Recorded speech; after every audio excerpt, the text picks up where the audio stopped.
Alors, je commencerai très fort. Il est faux de prétendre que la 5G serait favorable à l'environnement, comme le disent les opérateurs et même l'État.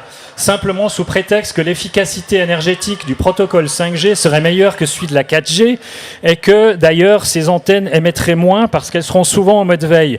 C'est faux! Pourquoi c'est faux? Parce que les 5G, c'est fait pour connecter des multitudes d'objets. Donc on veut qu'on ait des objets connectés partout. Comment voulez-vous que les antennes soient en mode veille alors qu'elles auront à gérer un flux incessant de données? C'est impossible. D'après l'IEEE, l'association des ingénieurs internationales, ils disent texto, communiqué du 24 juillet 2019, une station de base 5G devrait généralement consommer 3 fois plus d'énergie qu'une station de base 4G. Et il faut davantage de stations 5G pour couvrir la même zone. Voilà. En plus, il faudra une puissance plus élevée. Pourquoi? Parce qu'on veut passer plus de données, il faut un signal plus propre, il faut plus de jus. Et puis, l'Union internationale des télécommunications veut nous augmenter les limites à 61 volts par mètre. 61. Actuellement, on est en fait plutôt à 6 avec la limite d'émission des antennes. Ce qu'on ne sait pas, c'est qu'on est aussi déjà à 61 depuis très longtemps en mode réception. Mais ça va beaucoup augmenter l'irradiation et la consommation d'énergie. Qu'est-ce qui se passe encore ? Avec le déploiement de la 5G, c'est extrêmement dommageable pour l'environnement. Pourquoi? Il va falloir construire des milliards de nouveaux appareils, des dizaines de millions d'antennes, et on veut nous faire acheter des centaines de milliards d'objets connectés au niveau de la planète. Ça va avoir des conséquences dommageables énormes pour l'environnement. Plus de pollution, il va falloir extraire des matériaux nobles, des terres rares et tout. C'est des enfants qui le font en Afrique, hein.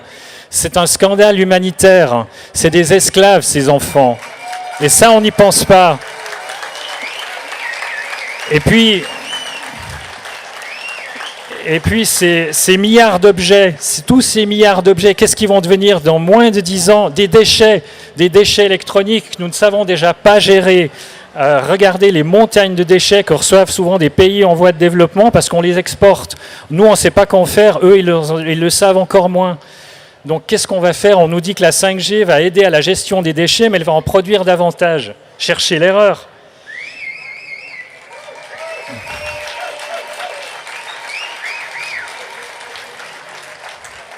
On n'a fait aucune étude des dommages que la 5G pourrait causer à la flore et à la faune. Aucune étude sérieuse n'a été faite, aucune étude indépendante. Qu'est-ce qui va advenir des populations d'insectes qui ont déjà décru de 3/4 en Suisse?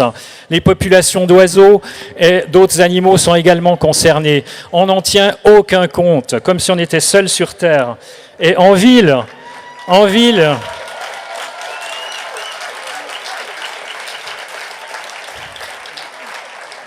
on me dit qu'à Zurich, il y a déjà des quartiers où il y a de la 5G, les oiseaux ont disparu. Et en ville de Genève, on a déjà coupé plus de 1300 arbres en 3 ans et on en a replanté seulement 700. Donc on essaye de couper tout ce qui, en ville, pourrait gêner à la 5G. C'est un scandale.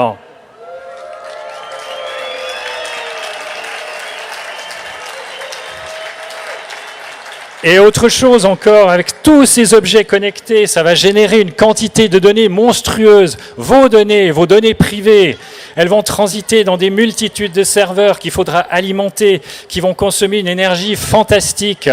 Il faudra aussi de l'intelligence artificielle derrière pour gérer tout ça. Le cloud, c'est déjà le dévoreur de ressources numéro 5 de la planète. Il va devenir numéro 1 avec la 5G.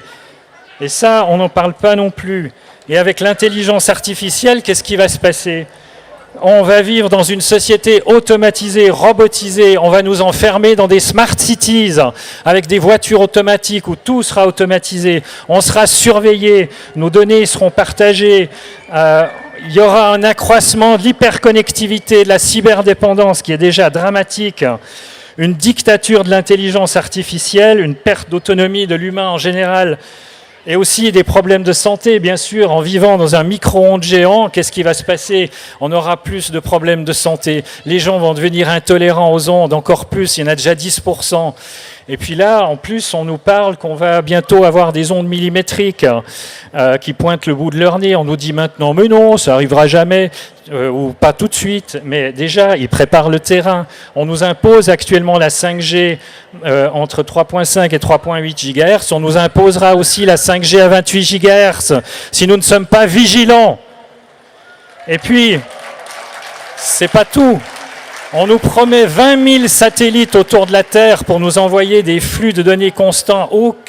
Aucun centimètre carré de la Terre ne sera à l'abri de ça. Et ça, on ne nous demande pas notre avis de nouveau. Ça va détruire aussi la couche d'ozone à cause des fusées qui vont être lancées pour ça. La couche d'ozone était en train de se remettre petit à petit. On va la détruire avec ça.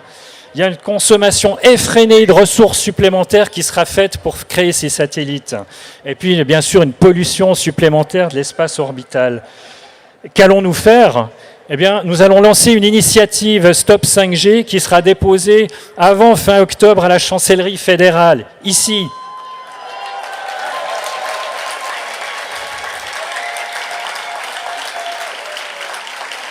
Et on en fera d'autres si c'est nécessaire.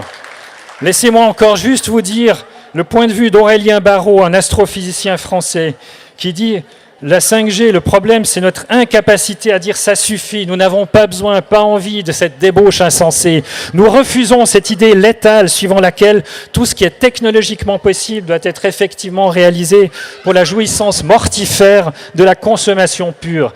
Même avec une source d'énergie parfaitement propre, l'effet du déploiement de la 5G serait dramatique. La 5G tue en tant que création artificielle d'un besoin arbitraire aux conséquences dévastatrices. On ne peut plus continuer à faire comme si ces folies n'avaient pas de conséquences. Nous avons déjà tué 70% du vivant avec presque aucun réchauffement climatique. Est-ce qu'on préfère la vie ou le développement du réseau téléphonique avec son débit plus élevé? C'est presque aussi simple que cela. Fin de citation. Alors j'appelle au boycott de la téléphonie 5G, boycott au téléphone 5G, boycott aux objets connectés. Voilà, c'est pas compliqué. Merci.